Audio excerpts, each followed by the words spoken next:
یہ لفظ کیا ہے؟ آدما. تو کھینچنا کہاں ہے؟ آ میں. صرف حمزہ کو کھینچنا ہے، دما کو جلد پڑھیں گے. لیکن بعض اوقات لوگ پڑھتے ہیں آدما. کیا پڑھتے ہیں؟ آدما. تو گویا کہ انہوں نے میم کو بھی لمبا کر دیا. تو میم کو بالکل بھی لمبا نہیں کرنا کیونکہ اس کے اوپر زبر ہے.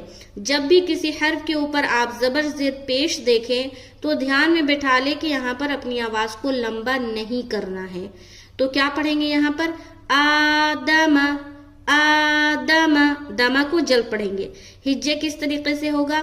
حمزہ کھڑا زبر آ، دال زبر دا، آدا. میم زبر ما، آدما.